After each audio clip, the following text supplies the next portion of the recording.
와 아주 환하게 웃으시면서 이렇게 인사하겠습니다. 함께 어서 감사합니다. 네, 함께 어서 감사합니다. 여러분 명절을 잘 보내고 계신가요? 어떤 게 잘 보내는 거야? 이제 이런 의문이 들긴 할 텐데요. 인사입니다. 인사. 잘 보내고 계신가? 그냥 안녕 같은 인사인데요.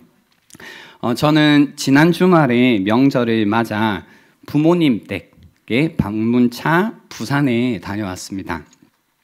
여러분은 가족들과 명절에 뭔가 함께 하시는 액티비티, 활동 같은 게 있으신가요?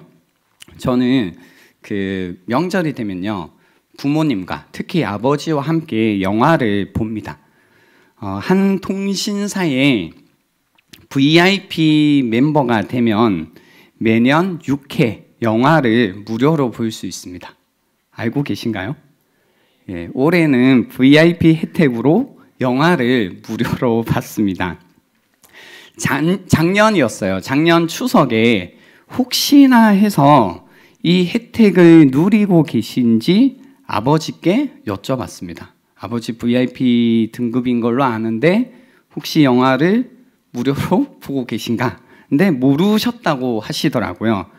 VIP 등급이 된 지 꽤 오래 되셨지만 VIP 혜택은 모르고 계셨던 거죠. VIP 등급이 된다고 VIP 혜택을 누리는 것은 아닌 겁니다. 알아야 누립니다. 우리는 지금 에베소서를 통해서요, 사람의 관점이 아니라 하나님의 관점에서 우리에게 주신 혜택, 복을 살펴보고 있습니다. 하나님 아버지께서 그리스도 안에서 하늘에 속한 모든 신령한 복을 우리에게 주셨다. 이제 4주차인가요? 이쯤 되면 아멘 나올 때 되지 않았나 싶었는데 다음 주로 다시 한번 소망을 갖도록 하고요. 다시 하나님 아버지께서 그리스도 안에서 하늘에 속한 모든 신령한 복을 우리에게 주셨다. 네, 아멘.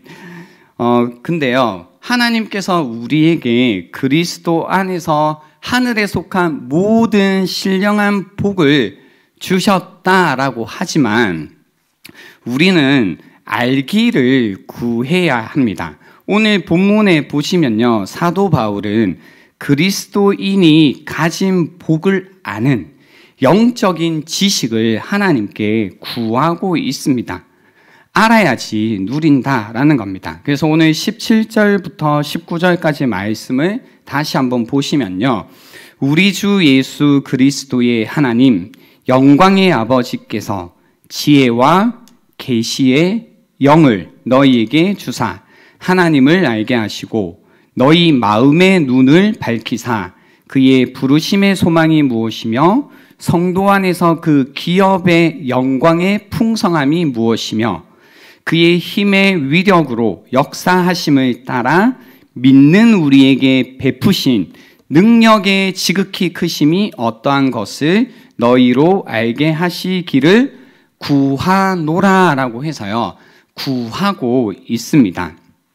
지혜와 계시의 영을 주셔서 하나님을 알게 하시고 그 하나님을 아는 가운데 마음의 눈이 밝아지게 하심으로 하나님의 부르심의 소망, 하나님의 기업의 영광의 풍성함, 하나님의 능력의 지극히 크심을 깨닫게 해주시기를, 알게 되기를 구하고 있다라는 겁니다. 여기서요, 이제 여러분 조금씩 집중해 주시면 좋겠는데요, 흥미로운 것은 무엇이냐면 기도를 하는데요, 우리가 하는 것과 약간 다른 게 뭐냐면 기도로 소망을 구하고 영광을 구하고 능력을 구하는 것이 아니라 이미 우리에게 주신 것을 알도록 영적인 지식을 하나님께 구하고 있다라는 겁니다. 그죠? 우리는 보통 하나님께 소망을 주세요, 하나님 영광을 주세요, 뭐 이제 능력을 주세요, 이런 것들을 구하는데, 오늘 사도 바울은 그런 것을 구하는 게 아니라 이미 우리에게 주신 것을 우리가 알도록, 성도들이 알도록 하나님께 구하고 있다라는 겁니다. 물론 이제 우리가 그 복을 주셨다라고 믿을 때에 하나님을 찬양해야 되겠지만, 사도 바울처럼 그 복을 우리가 알도록 성령을 구해야 한다는 겁니다.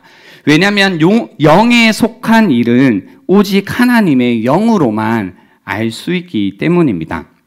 우리의 지각만으로, 우리의 어떤 이성과 논리만으로는 하나님께서 우리에게 부여해 주신 신령한 복을 온전히 알기가 어렵습니다.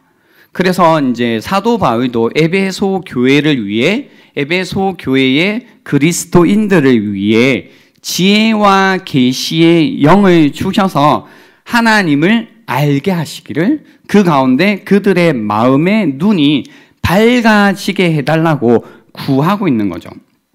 여기에서 이제 우리가 헷갈리지 말아야 될 것은 무엇이냐면, 사도 바울이 에베소 교회가 뭔가 성령을 받도록 구하고 있구나, 아직 성령을 받지 못했구나 라는 식으로 이해는 안 하셔야 된다는 겁니다. 왜냐하면 에베소서 1장 13절에 저희가 건너뛰었지만 이미 성령으로 인침을 받은 사람들이라고 명하고 있기 때문이죠. 그래서 여기서는 아직 성령을 모르는구나 너희들이, 이런 의미라기보다는 성령께서 그들에게 계속해서 강력하게 역사하셔서 그들의 마음의 눈을 밝혀주심으로 그들이 받은 신령한 복을 깊이 깨달을 수 있기를 기도하고 있다는 겁니다. 그래서 한번 이제 어른들이 많은 쓰는 표현으로 영안이라고 하죠. 이 영안이 밝아졌다고 해서요, 이 우리가 받은 구원의 깊은 비밀과 영적인 진리를 다 알 수 있는 것은 아니다라는 겁니다. 하나님의 진리를 더 깊이 깨닫기 위해서는 하나님이 우리에게 주신 신령한 복을 더 온전히 누리기 위해서는요, 우리의 마음의 눈이 매 순간 성령으로 밝아질 필요가 있다라는 겁니다. 그죠? 이것이 중요합니다. 가끔 우리가 신앙생활을 할 때요, 요 부분을 많이 놓치거든요. 그러니까 뭔가 은혜 받았다, 이제 무언가를 좀 알겠다라고 할 때, 그죠? 성령을 통해서 우리의 마음의 눈이 밝아져서 이제 뭔가 보이기 시작하는 거죠. 근데 좀 시간이 지나면 또 보인다, 안 보인다? 안 보인다, 그죠? 그럼 우린 왜 보이다가 이제 안 보이나? 이전에는 그게 실제였는데 왜 지금은 그게 가짜인 것 같지? 진짜가 아닌 것 같지? 뭔가 꿈꾼 것 같지? 라는 생각이 든다면, 그것은요, 우리가 매 순간 성령으로 말미암아 우리의 마음의 눈이 밝아질 필요가 있다라는 겁니다. 이 기도가 우리에게 계속해서 필요하다라는 겁니다. 너희의 마음의 눈을 밝히사. 그러면 좀 더 구체적으로요, 마음의 눈이 밝아진다는 것이 무엇일까 한번 나눠보고 싶은데요. 마음이라는 것은 감정과 생각과 의지의 좌소 혹은 중심이라고 할 수 있습니다. 그래서 마음에 따라서요, 요 마음에 따라 우리의 감정과 생각과 의지가 좌우됩니다. 그러니까 마음이 단순히 감정이 아니라 이 마음에 따라 우리가 무언가를 느끼는 우리의 감정이라는 것, 이 마음에 따라 우리가 생각하는 우리의 생각이라는 것, 그리고 우리가 무엇을 해야겠다고 느끼는 우리의 의지가 이 마음에 따라 결정된다라는 겁니다. 그래서 우리의 마음의 눈을 밝히사라는 것은 그런 의미가 되죠. 하나님께서 우리의 마음의 눈을 밝혀서 하나님께서 하신 일에 우리의 감정이, 우리의 생각이, 우리의 의지가 반응하게 해달라고 구하고 있는 겁니다. 그죠? 그러니까 우리가 이 영안이, 마음의 눈이 어두워지면요, 어떤 일이 발생하냐면 이런 설교 시간에 일단 설교가 들린다 안 들린다? 안 들리죠. 전혀 안 들리죠. 왜냐면 이제 마음의 눈이 어두워지면요, 내 생각도 하나님의 것에 전혀 생각이 들지 않습니다. 그리고 하나님께서 나에게 주신 어떤 마음이라는 것에 나의 마음이 조금도 움직여지지 않습니다. 그리고 하나님의 말씀에 내 삶이 움직인다 안 움직인다? 예, 순종하고 싶지 않은 거죠. 그래서 이제 우리는요, 이제 뭐라고 해야 될까요? 처음에 신앙생활 할 때는 이런 사실을 잘 놓치기 때문에 우리의 마음의 눈이 어두워져 있는 걸 모르니까 단순히 옛날에 내가 은혜 받았을 때는 하나님의 말씀에 내 감정이 움직이고 내 생각이 움직이고 내 의지가 움직였는데 지금은 모르겠다. 뭔가 느껴지는 게 없다. 혹은 생각이 안 된다. 뭔가 이제 내 의지가 움직여지지 않는다라고 하는 것은요, 여러분의 마음의 눈이 어두워져 있기 때문이죠. 신기한 게 그래서요, 이 성령께서 우리의 마음의 눈을 밝혀주지 않은 어두움 가운데 있으면 때때로는 굉장히 뭐라고 해야 되죠? 무언가 굉장히 마음이 민감하고요, 잘 느끼는 사람도 이런 하나님께서 주시는 마음에는 아주 둔감한 상태로 있기도 하고요. 뭔가 세상적으로는 굉장히 이성적이고 논리적이고 무언가를 잘 생각하는 사람도 교회에 오면 이제 하나님의 어떤 말씀을 들을 때 갑자기 내가 없어진 것 같은, 저건 무슨 얘기인가? 그죠? 우리나라 말이고 굉장히 어렵지 않게 제가 얘기하고 있죠? 그죠? 그렇지만 저건 무슨 소린가? 이런 이제 도저히 이제 머리가 움직여지지 않고, 또는 저거는 저렇게 살면 좋겠다라는 생각이 들지만 나의 삶이 전혀 움직여지지 않을 때가 있다는 겁니다. 그래서 사도 바울은요, 하나님께서 우리들을 위해서 하신 일을 볼 수 있도록 마음의 눈을 밝혀주시기를 기도했다라는 것은 나의 감정이, 나의 생각이, 내 의지가 하나님께서 나를 위해서 하신 일 또는 나에게 베푸신 신령한 복에 반응할 수 있도록 눈을 밝혀달라는 겁니다. 그러니까 반응하는 겁니다. 영적인 감각이 생기는 것을 의미합니다. 한번 질문해 볼게요. 여러분 신앙생활을 이제 계속 하고 계신데요. 여러분 어떤 감각이 계속 발달한다고 할까요? 아니면 어떤 감각이 형성되어지고 계신가요?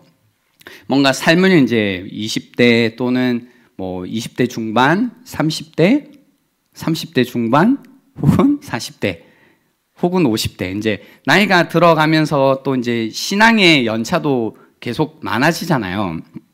근데 여러분에게 어떤 육적인 감각이 계속해서 형성되고 막 그것이 발달되고 계신가요? 아니면 영적인 감각이 발달되고 계신가요? 그러니까 그럴 수 있죠. 이제 예수님을 믿고 영접하신 분들은 이 영적인 감각이 이제 막 형성되는 겁니다. 그죠? 막 형성되고 있는 겁니다. 이런 감정이구나. 이제 알겠다. 하나님의 사랑 너무 감동적인데 이제 좀 거기 하나님의 마음에 내 정서가 같이 움직여져 보는 거죠. 그죠? 그리고 이게 하나님의 생각이구나. 내 생각을 하나님의 생각으로 조금씩 바꿔가야겠다. 그리고 이게 하나님의 뜻이라면 나도 이렇게 살아야겠다라고 하면서 조금씩 해보거든요. 근데 이제 10년, 20년 이제 신앙생활 하신 분들은 사실은 제가 방금 말씀드린 이런 영적인 감각이라는 것이 훨씬 발달되어져 있어야 되거든요. 그래서 이전보다 더 디테일하게 하나님의 마음에 내가 반응하기 시작하고 하나님의 생각대로 내 생각이 금방금방 바뀌기 시작하고 하나님의 뜻이라면 내 뜻대로 움직이려고 했다가도 이게 하나님의 뜻이지? 라고 하며 금방금방 순종하는 이런 어떤 영적인 감각이 생겨야 되는데요. 여러분은 어떠신가요? 이 육적인 감각이 나이가 들면 들수록 계속 발달하고 계신가요? 아니면 영적인 감각이 여러분은 발달하고 계신가요?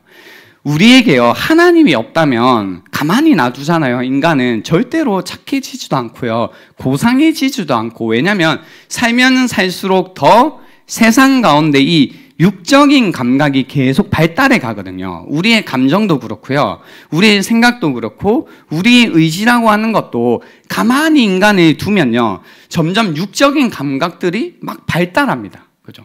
생각하는 것도 이전보다 훨씬 사악하게, 그러나 드러나지 않게 생각하기 시작합니다. 그죠? 사람을 볼 때도 그렇고, 나를 볼 때도 그렇고, 세상을 볼 때도 그렇고. 그리고 세상을 살아가면서도 내가 느끼는 어떤 감정이라는 것은 긍정적이고 뭔가 밝고 아름다운 감정을 느끼는 것보다는 훨씬 부정적이고, 그죠? 어두운 감정에 내 감각이 계속 뭐예요? 움직인다고요. 그걸 더 훨씬 잘 느낀다고요. 그래서 마음이 계속 우울해지고 침울해지고 어두워지는 감정으로 내가 계속 뭐예요? 왜 어릴 때는 이만큼 우울하지 않았는데 나이가 드니까 이만큼 우울한가는 우리의 감각이요, 거기에 훨씬 발달해져 가서 그렇죠. 세상에 우리의 감각이 발달하면요, 점점 우울해질 수밖에 없다라는 겁니다. 의지는 어떻고요? 의지는 어떻게 돼요? 점점 세상을 살면서 내 뜻대로 살아보니 뭐예요? 안 되니까 점점 무기력이라는 의지가 점점 커지죠. 그래서 아무것도 하고 싶지 않아. 어떤 일도 하고 싶지 않아. 뭐 이런 생각들, 그죠? 아, 나 지쳤기 때문에 안 해? 힘들기 때문에 안 해? 그냥 그런다고 뭐가 되나 안 해? 그래서 계속 마음속에 나는 안 해야지, 어떻게 하면 안 할까를 궁리하는 인생으로 바뀐다라는 겁니다. 여러분은 어떤 감각이 계속해서 자라고 계신가요? 교회 안에서도 마찬가지죠. 그러니까요, 우리가 신앙생활을 하는데, 아, 나 그래도 이제 오래 해서, 신앙생활 오래 해서, 청년부 이제 오래 있어서 라는 말로 나의 어떤 감정과 생각과 의지가, 영적인 감각이 그래서 오래 해서 발달한 게 아니라 오히려 그런 영적인 감각보다 육적인 감각이 훨씬 발달하고 있다면, 그죠? 나의 마음의 눈이 혹시 어두워져 있는 것이 아닌지를 살펴보셔야 된다는 겁니다. 물론 그럴 때가 있죠. 뭔가 힘들고 어려워가지고요, 아무것도 안 하고 싶다. 무슨 일이든 안 하고 싶고 무엇이든 느끼고 싶지 않고 뭐 그럴 때가 있습니다. 심지어 그죠, 하나님을 섬기는 일에조차 그러고 싶을 때도 있죠.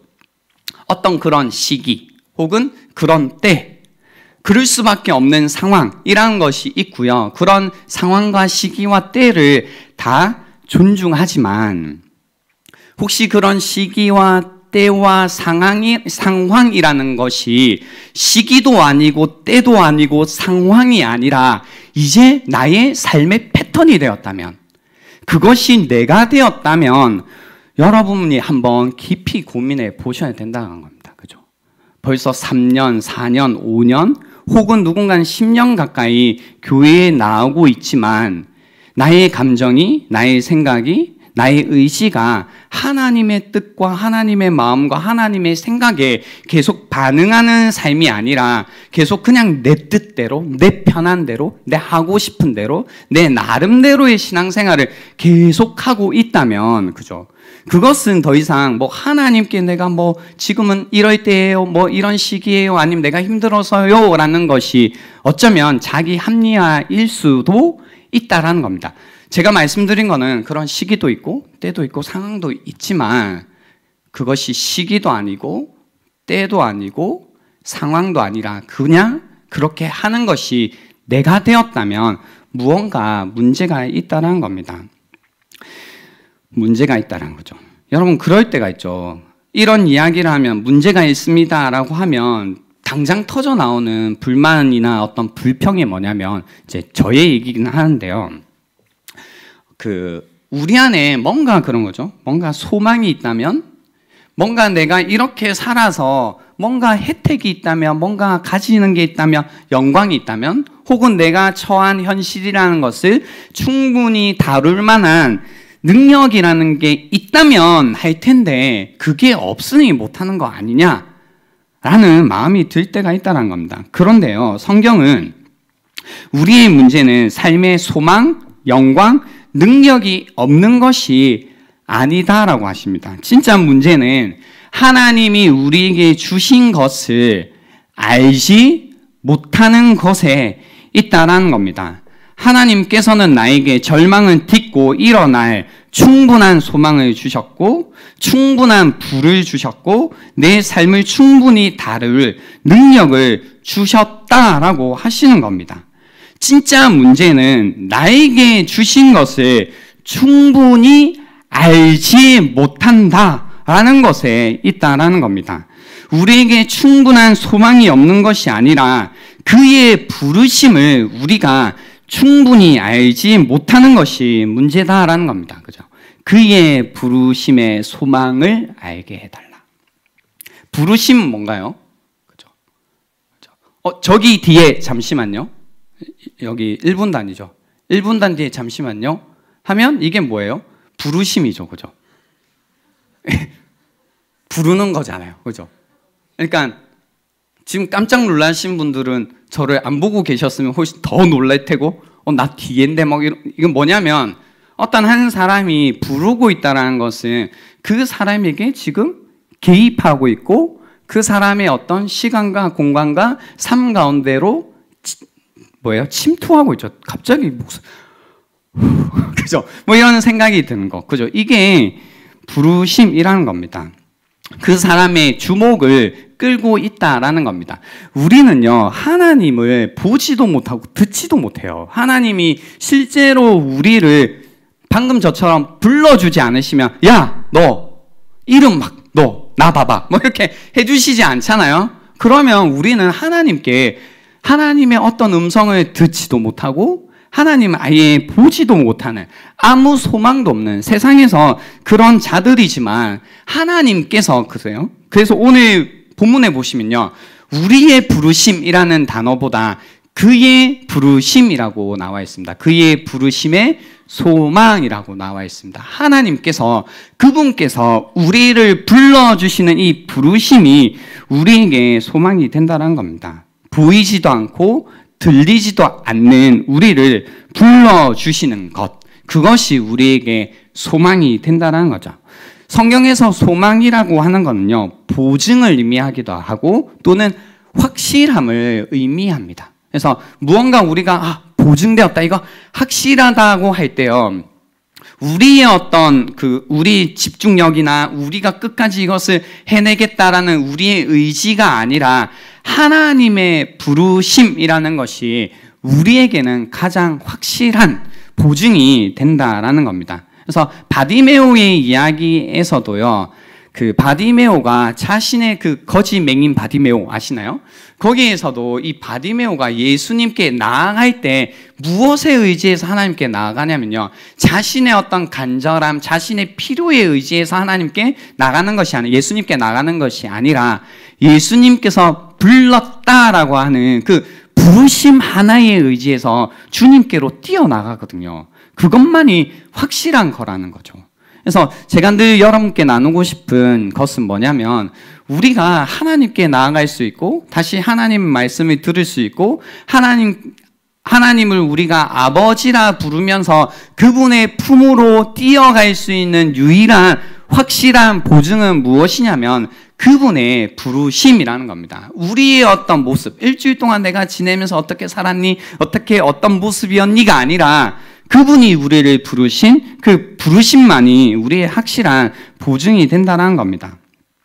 그리고요, 우리에게 이제 그죠, 충분한 어떤 부라든지 뭔가 이제 이 뒤에 있을, 우리 인생 뒤에 있을 어떤 영광이라는 것이 부족한 것이 아니라 하나님께서 우리에게 허락하신 그 기업의 영광의 풍성함이라는 것을 알지 못하는 게 문제라는 거죠. 그죠? 기업의 영광의 풍성함, 엄청 길게 적어둔 이유가 있는데요. 기업이라는 것은 뭐냐면 유산이라는 뜻인데요. 아버지로부터 얻는 겁니다. 근데 이거는 약간 문화적 배경이 필요한데 우리는 이제 그 자수성가가 가능하잖아요. 자기가 뭔가 열심히 우리가 일을 해가지고 뭔가 돈도 벌고 하는 이런 게 가능한데 이 시대는 유산이 없잖아요. 그럼 스스로 뭔가 신분이 바뀌거나 뭔가 재산을 정말로 많이 늘려가지고 이렇게 살만한 그런 환경이 안 되는 거죠. 그러면 무엇이 필요하냐면 이 기업, 이 유산이라는 게 필요하죠. 아버지로부터 나에게 주어지는 유산. 그 유산을 가지고 또 부유하게 살아가는 개념이죠. 그래서 오늘 성경이 얘기하는 건 뭐냐면 기업의 영광의 풍성함을 우리에게 주셨다는 겁니다. 어떤 의미에서는 우리에게 이 하나님의 부를 우리에게 주셨다는 거죠. 과거에는 가난했고 여유가 없고 이제 아무것도 없던 우리가 하나님 아버지의 가족이 되면서 그분의 그 풍성한 그 유산, 그분이 주시는 부를 소유하게 되었다라는 겁니다. 그죠? 우리가 주님의 것이 되었고 주님이 우리의 것이 되어서 우리가 부유하게 되었다라는 겁니다. 이것도 뭐 한 30분 설교해야 되니까 이 정도 개념만 일단 오늘은 설명을 드리겠습니다. 그래서 이 우리가 지금은 뭔가 가난한 것 같지만 우리에게 하나님이 약속하신 기업, 유산을 생각할 때에 우리가 부유하게 될 것이고 우리가 우리의 삶이 영광스럽게 될 것이다 라는 걸 이렇게 볼 수 있어야 된다는 거죠. 우리가 부유하다는 걸 볼 수 있어야만 우리의 현실 가운데서 우리가 어떻게 살 수 있냐면요. 뭐예요? 좀 여유롭게 살아가겠죠. 그죠? 그러니까 그리스도인들이요. 무언가가 빼앗겼을 때 뭔가 하나 더 줄 수 있고 무언가 이제 우리가 해를 당했을 때 그 해를 웃으면서 넘길 수 있는 것, 악을 악으로 갚지 않을 수 있는 유일한 이유가 있다면 제가 생각할 때는 이것을 보는 사람은 하나님이 우리에게 주신 이 기업의 영광의 풍성함을 보는 사람은 악을 악으로 갚지 않을 수 있고요. 보지 못하는 사람은 절대로요. 인간이 악을 악으로 갚지 않을 수 없다라는 겁니다. 그죠?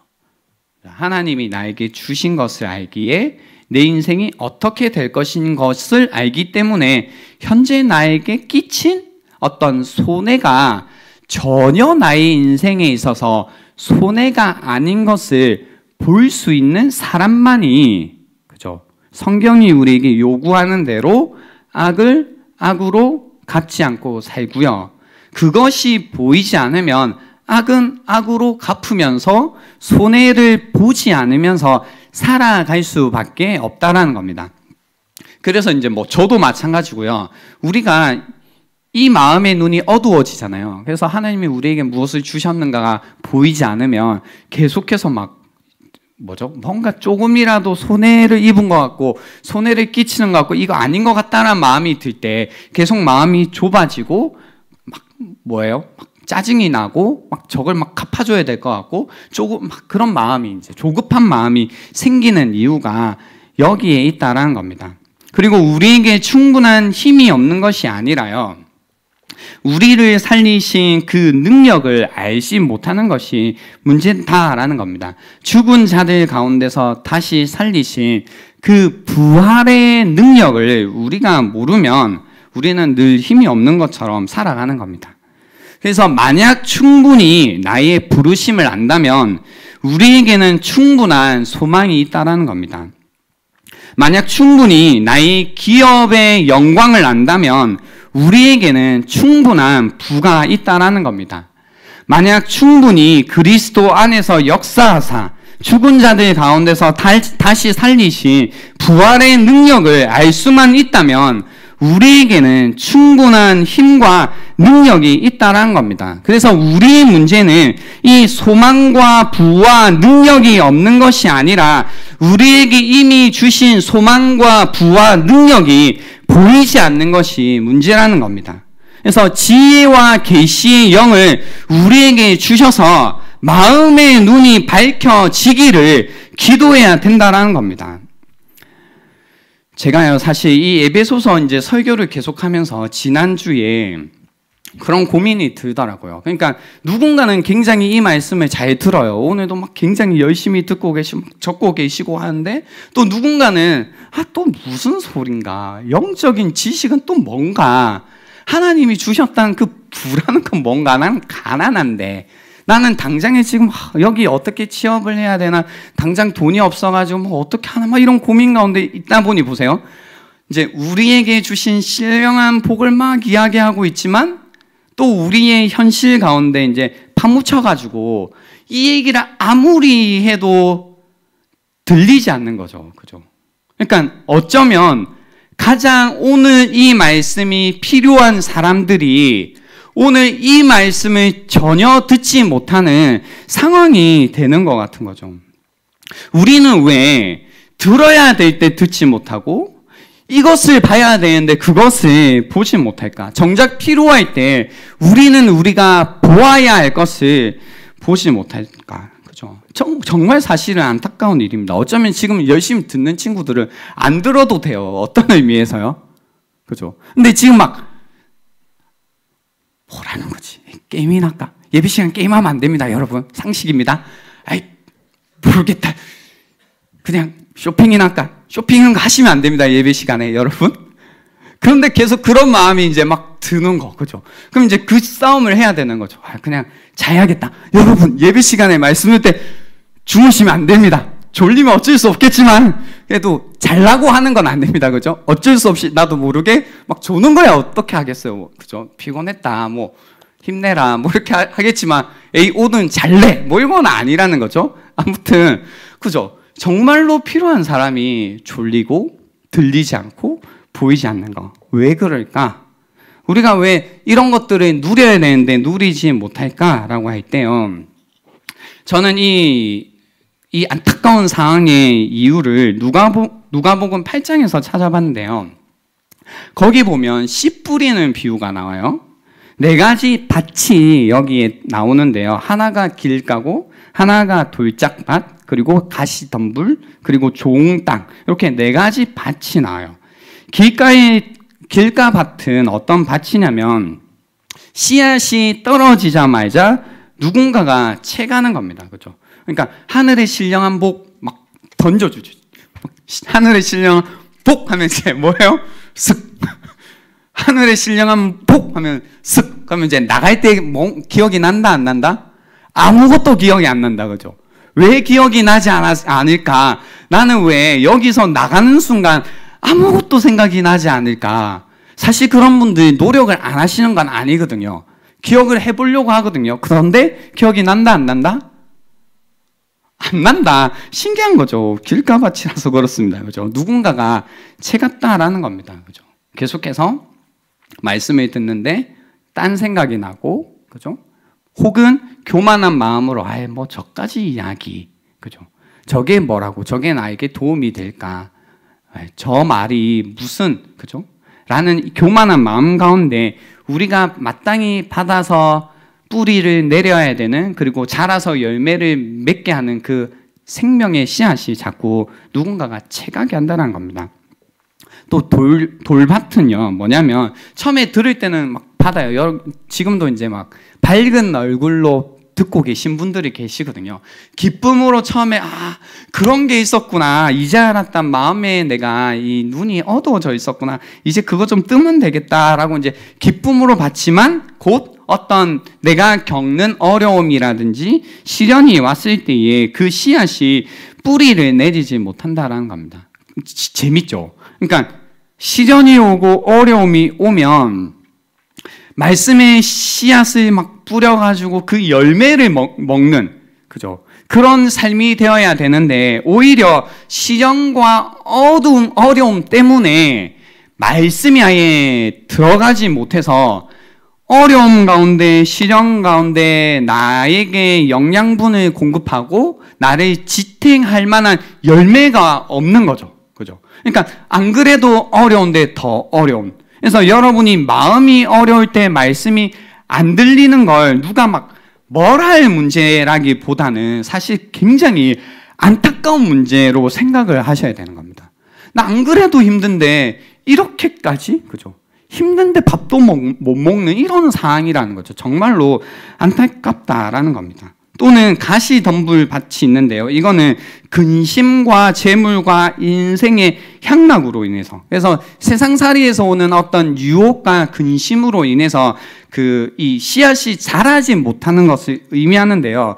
지금도 이제 나 오늘 예배 끝나고 뭐 어디 갈까, 어디 뭐 하고 놀까, 뭘 먹을까, 혹은 이제 여러분 나름대로 생각하고 있는 뭔가 이제 세상에 좋은 것들, 그죠? 밥은 먹어야 되겠지만 지금부터 생각할 필요는 없잖아요. 그죠, 여러분? 그리고 뭐 이제 내일 시시죠, 그죠? 내일 시시니까 내일 뭐 할까, 어디 놀러 갈까, 여자친구가 어디 좋다고 했는데 막 검색을 해볼까, 막 그걸 지금 할 필요는 없잖아요, 그죠? 혼나요? 지금 안 하면 여자친구한테, 그죠? 지금 할 필요는 없다고요. 그리고 이제 근심 때문에 뭔가 내가 시험이 이게 안 되면 어떡하지? 내가 지금 이력서를 넣어뒀는데 그게 안 되면 어떡하지? 혹은 이제 가족 간에 어떤 불화가 있을 수 있잖아요. 근데 그 불화 때문에 이제 마음이 근심에 눌려 있으면 예배 가운데 말씀이 들어오지 않습니다. 그래서 제가 사실 여러분에게 권하는 방법은 뭐냐면요. 예배 시간에 제가 이제 늦게 오시는 분들 계시잖아요. 늦게라는 게 뭐냐면 3시간 넘으면 늦은 거죠, 여러분. 그죠? 늦게 오시는 분도 있는데 저는 이제 그런 거 없잖아요. 막 늦었다고 뭐라고 이런 거 없잖아요. 얼마나, 그죠? 사랑이 넘쳐요. 근데 늦게 오시는 분들을 인터뷰를 해보죠. 늦었구나, 그렇구나 해가지고 제가 딴 것보다 그거는 좀 지속적으로 물어본 게 있어요. 늦게 왔는데 예배가 잘 됐는지를 계속 물어봤었거든요. 근데 좀 공통적인 대답이 뭐냐면 예배에 늦게 와서 예배에 성공하는 사람이 확률이 굉장히 낮아요. 진짜 낮아요. 경험도 있으시죠, 여러분? 예배 막 늦게 뛰어왔는데 갑자기 오자마자 손 팍 들고, 그죠? 막 예배 집중이 되고 막 설교 말씀 쑥쑥쑥 들어오고 막 이런 경험이 거의 없고, 오면 막 하다가 막 예배인 도자 그냥 보고 있죠. 왜 저렇게 흥분해? 막 이제 하다가 이제 설교 시간 되면 이제 무슨 얘기인가 하다가 끝났다 가자. 뭐 이런 이제 거의 그렇더라고요. 근데 어떻게 하면 예배에 여러분이 좀 성공하시냐면요. 일찍 오시는 거예요. 10분 전에. 10분 전에 오면 저희는 어떻게 예배를 준비하고 있나요? 10분 전 기도, 그죠? 그 기도 시간은 뭐냐면요. 어떤 형식을 맞춰주세요가 아니라 이런 것 때문에 그래요. 우리 안에 가지고 있는 어떤 근심, 걱정, 염려 이런 것들을 하나님께 예배 드리기 전에 주님께 맡기는 시간을 반드시 먼저 가져야 돼요. 걱정되는 것들, 내 마음을 누르는 것들, 억누르는 것들, 계속해서 일어나고 있는 어떤 불안한 마음들, 혹은 어떤 불화했던 마음들을 하나님을 신뢰하는 마음으로 하나님께 먼저 맡겨드리는 시간이 필요하다는 겁니다. 그 다음에 그분을 다시 찬양하고 그분이 나에게 주시는 말씀을 듣는 이런 어떤 예배의 흐름이 아니라면요. 여러분이 엄청난 예배 초고수가 아닌 이상 늦게 와가지고는 절대로요, 말씀을 잘 심을 수 있는 가능성이 없다라는 겁니다. 그래서 하실 수 있겠다면, 웬만하다면, 아니요, 여러분을 위해서 10분 전에 꼭 오셔가지고요, 먼저 여러분의 근심과 걱정과 염려를 주님께 맡기는 시간을 꼭 가지시라는 겁니다. 그렇죠? 네. 그런 다음에 이제 듣는 거죠. 이런 마음, 이런 상황 일단 하나님께 맡겨두고, 그런 다음에 이제 나에게 주시는 말씀을 들을 때예요. 내 밭이 길가와 같은, 이제 뭔가 다른 생각에 가득 차 있었다가도 다시 나의 이 생각을 하나님이 주시는 생각으로 바꾸기 시작하고, 나의 어떤 시련과 어려움 가운데서도 이 시련과 어려움을 극복할 힘과 용기를 하나님이 주시는 말씀으로 우리가 얻게 되고, 내 삶 가운데 가지고 있던 세상에서의 어떤 유혹과 근심이라는 것도 다시 주님의 마음, 주님의 생각으로 그것들을 이겨낼 힘을 얻을 수 있다는 겁니다. 이것이 우리에게 필요하다라는 겁니다. 이제 말씀을 마무리하려고 하는데요. 여러분은 어떤 마음의 밭으로 지내고 계신가요? 모르겠어요. 한 주가 어떻게 보면 굉장히 중요하다라고 여길 수도 있고, 어떻게 보면 가볍다 여길 수도 있고, 내가 한두 번 예배에 실패해 봤나, 내가 한두 번 말씀을 안 들어봤나, 오늘도 그냥 가면 가는 거지. 그죠? 오늘도 내가 설교 시간에 하나님이 나에게 주시는 말씀을 못 들었다고 해서 내가 그렇게까지 문제가 생기나, 그죠? 라는 생각들이 이제 들고 있다면 이미 문제가 된 거죠. 그죠? 우리 안에 마음의 눈이 밝아져서 영적인 감각이 살아있으면요, 사실 하루 또 한 주간 동안 나에게 주시는 하나님의 생각과 마음 없이 내 생각과 내 마음으로 살면서 겪게 되는 그 어려움과 고통을 감당하기가 굉장히 어렵거든요. 그죠?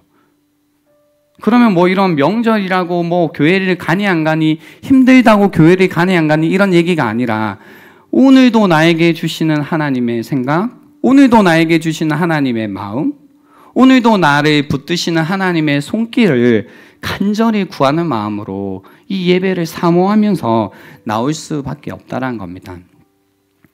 보여야 할 때 보이지 않는다면 여러분, 우리에게 필요한 것은 하나님 지혜와 계시의 영을 우리에게 주셔서 하나님을 알게 하시고, 그 하나님을 남 가운데 우리의 마음의 눈을 밝혀달라라는 이 간절한 기도가 우리에게 필요하다는 겁니다.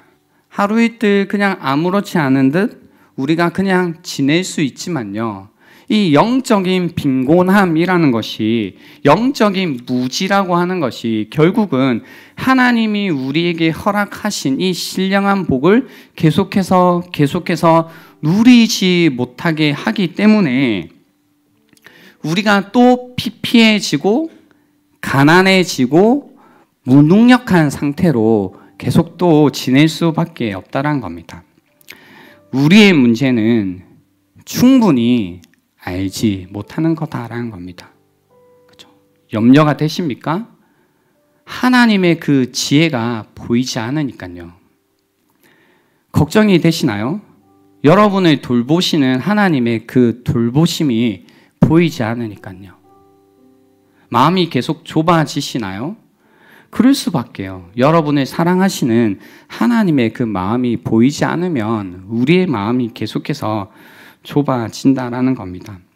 그래서 오늘 이 시간 우리가 묵상하면서 다시 한번 하나님께 구했으면 하는 것은, 오늘 이 말씀이 주여 마음의 눈이 밝혀지게 해 주시기를 원한다라는 이 간절함이 여러분의 마음에 불이 붙을 때까지 깊이 묵상해 보시는 시간이 되면 좋겠습니다. 그래서 하나님이 나에게 허락하신 것, 하나님이 나에게 주신 것을 내가 볼 수 있는, 반응할 수 있는 감각이 생길 때까지 우리가 이것을 하나님께 간절히 구하는 이 시간이 될 수 있으면 좋겠습니다. 시간을 드리겠습니다. 오늘 들었던 말씀 한번 생각해 보시면서요, 나에게는 이 감각이 있는가? 나에게는 이 마음의 눈이 밝혀져서 하나님이 나에게 허락하신 이 복들을 내가 누리고 있는가? 부르심의 소망이 무엇인지 나는 알고 있는가?